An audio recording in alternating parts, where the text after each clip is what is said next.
Gospel of John, chapter 13. It was just before the Passover festival. Jesus knew that the hour had come for him to leave this world and go to the Father. Having loved his own who were in the world, he loved them to the end. The evening meal was in progress, and the devil had already prompted Judas, the son of Simon Iscariot, to betray Jesus. Jesus knew that the Father had put all things under his power, and that he had come from God and was returning to God. So he got up from the meal, took off his outer clothing, and wrapped a towel around his waist. After that, he poured water into a basin and began to wash his disciples' feet, drying them with the towel that was wrapped around him. He came to Simon Peter, who said to him, "Lord, are you going to wash my feet?"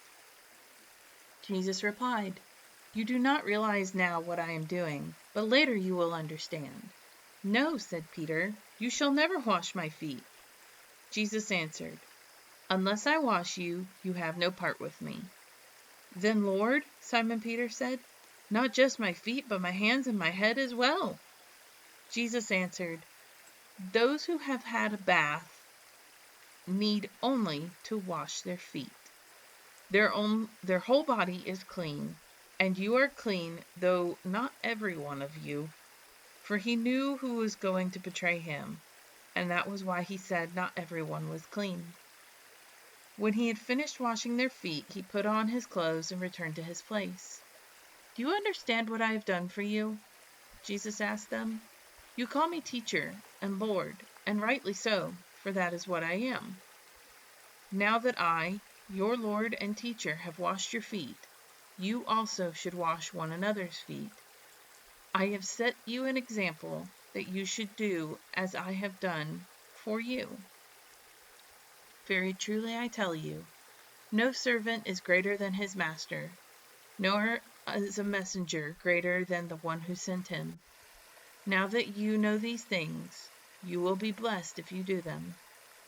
I am not referring to all of you. I know those I have chosen. But this is to fulfill this passage of Scripture. He who shared my bread has turned against me. I am telling you now before it happens, so that when it does happen, you will believe that I am who I am. Very truly I tell you, whoever accepts anyone I send accepts me, and whoever accepts me accepts the one who sent me." After he had said this, Jesus was troubled in spirit and testified, "Very truly I tell you, one of you is going to betray me." His disciples stared at one another at a loss to know which of them he meant. One of them, the disciple whom Jesus loved, was reclining next to him. Simon Peter motioned to this disciple and said, "Ask him which one he means." Leaning back against Jesus, he asked him, "Lord, who is it?" Jesus answered, "It is the one to whom I will give this piece of bread when I have dipped it in the dish."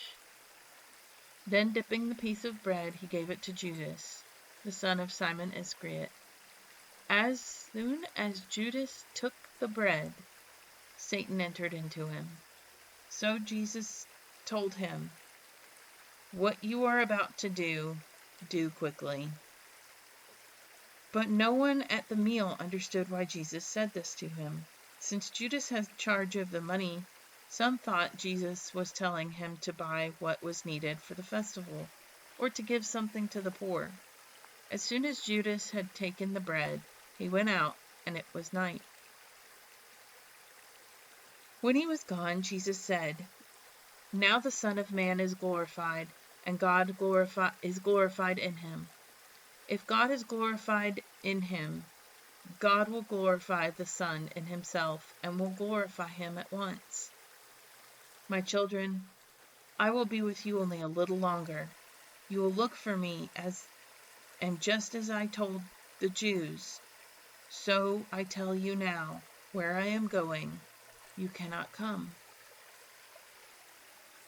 A new command I give you, love one another. As I have loved you, so you must love one another. By this everyone will know that you are my disciples, if you love one another." Simon Peter asked him, "Lord, where are you going?" Jesus replied, "Where I am going you cannot follow now, but you will follow later." Peter asked, "Lord, why can't I follow you now? I will lay down my life for you." Then Jesus answered, "Will you really lay down your life for me? Very truly I tell you, before the rooster crows, you will disown me 3 times."